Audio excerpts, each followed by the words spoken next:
Dual nature में हमारा सबसे पहला टॉपिक है एमिशन ऑफ इलेक्ट्रॉन, जिसे हम कहेंगे इलेक्ट्रॉन एमिशन। देखिए, वेव में हमने ये पढ़ा वेव ऑप्टिक्स में कि लाइट के पास वेव नेचर होता है।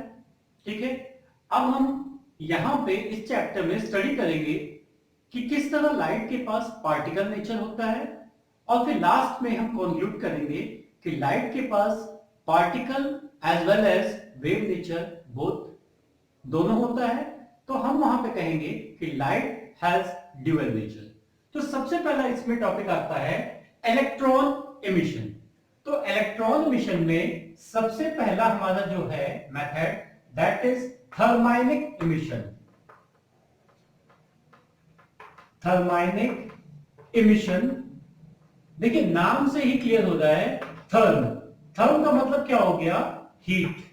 तो जब हम किसी मेटल सरफेस को हीट प्रोवाइड करते हैं या थर्मल एनर्जी प्रोवाइड करते हैं किसी भी वजह से, तो उसमें जो बाउंड इलेक्ट्रॉन्स रहते हैं वो एनर्जी गेन करते हैं, और एनर्जी गेन करने की वजह से अगर वो एनर्जी सफिशिएंट होती है तो मेटल के सरफेस से स्केप कर जाते हैं, इजेक्ट हो जाते हैं, और इस टाइप के एमिशन को हम कहते हैं थर्माइनिक एमिशन।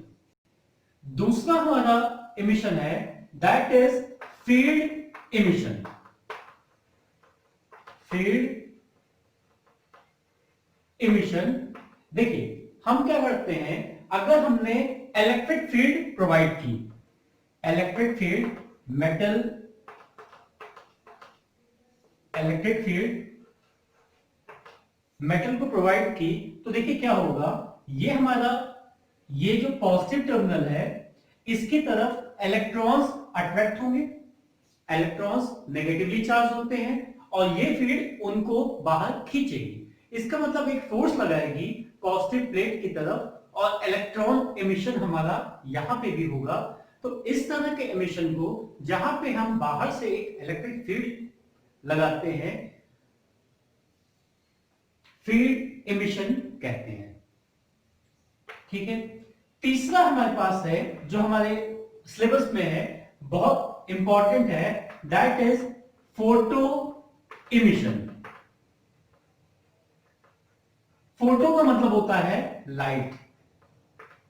इसका मतलब अगर किसी मेटल सरफेस पे, ये हमारी एक मेटल सरफेस है और यहां पे एक हमने सुटेबल एनर्जी की लाइट इंसिडेंट कराई, ठीक है, तो पॉसिबल है कि इलेक्ट्रॉन्स सरफेस से बाहर आ जाएं, और इस तरह का जो एमिशन होगा इसे हम कहेंगे फोटो एमिशन, और इस केस में जो इलेक्ट्रॉन्स एमिट होंगे उनको हम कहेंगे फोटो इलेक्ट्रॉन्स। चौथा हमारे पास एक और है जिसे हम कहते हैं सेकेंडरी एमिशन। सेकेंडरी एमिशन, इस सेकेंडरी एमिशन में हम क्या करते हैं, ये हमारा मेटल सरफेस है, यहां पे हमने इलेक्ट्रॉन्स को थ्रो किया, इलेक्ट्रॉन्स को थ्रो किया। अब ये इलेक्ट्रॉन कुछ एनर्जी लेके यहां पे आते हैं, स्ट्राइक करते हैं, और कोलिजन के दौरान वो अपनी एनर्जी मेटल के इलेक्ट्रॉन्स को दे देते हैं, जिससे उनका एमिशन पॉसिबल होता है, और इस तरह के एमिशन को हम कहते हैं सेकेंडरी एमिशन। तो बेसिकली इन सारे प्रोसेस में हमारे इलेक्ट्रॉन्स एमिट हो रहे हैं। ठीक है, तो इन सभी चीजों में कॉमन है हमारा कि एमिशन ऑफ इलेक्ट्रॉन। तो ये सारी टेक्निक है जिससे हम इलेक्ट्रॉन को किसी भी मेटल सरफेस से एमिट कर सकते हैं। तो यहां पे एक बहुत ही इंपॉर्टेंट टर्म आता है जिसे हम कहते हैं वर्क फंक्शन। वर्क फंक्शन क्या होता है ये समझिए। देखिए, ये जो इलेक्ट्रॉन्स हैं इसके पास एनर्जी कम है, जिसकी वजह से ये मेटल सरफेस से बाहर नहीं निकल पा रहे हैं। हम बाहर से इनको एनर्जी प्रोवाइड कर रहे हैं, तो ऐसा भी हो सकता है कि जो एनर्जी हम प्रोवाइड कर रहे हैं वो इनके एमिशन के लिए पॉसिबल ना हो। तो एक मिनिमम एनर्जी होती है हर मेटल सरफेस के लिए, कि किसी भी तरह से हम एमिशन वहां पे करा रहे हैं, तो वो एनर्जी अगर हम देते हैं तो मेटल्स के सरफेस का जो बैरियर है उसको पार करते हुए इलेक्ट्रॉन्स बाहर आ जाते हैं, और उस मिनिमम एनर्जी को हम कहते हैं work function. Work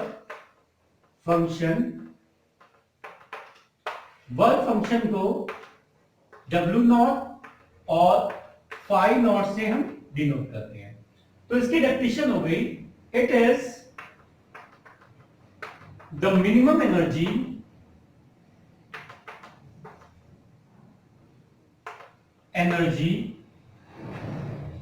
needed by the electrons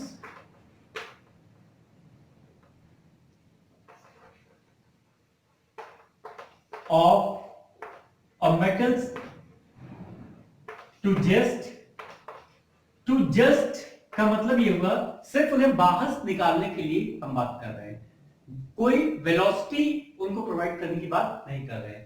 it is the minimum energy needed by the electrons of a metal to just escape out of metal surface. इस एनर्जी को हम कहते हैं work function of that metal. हर metal का work function अलग अलग होगा। अब देखिए, ये जो सरफेस है, यहां से इलेक्ट्रॉन्स बाहर निकले किसी काइनेटिक एनर्जी के साथ निकलेंगे। तो जिस काइनेटिक एनर्जी के साथ वो बाहर निकलते हैं उसको हम मेजर करते हैं इलेक्ट्रॉन वोल्ट में, और 1 इलेक्ट्रॉन वोल्ट हमारा होता है 1 electron volt 1.6 into 10 to the power -19 joule के बराबर। ठीक है, तो इलेक्ट्रॉन वोल्ट क्या हो गया? Electron volt is that kinetic energy of electrons by which they just cross the barrier और सरफेस ऑफ द मेटल, और 1 electron volt 1.6 into 10 to the power -19 joule के बराबर होता है। तो ये हो गया हमारा एक जनरल इंट्रोडक्शन।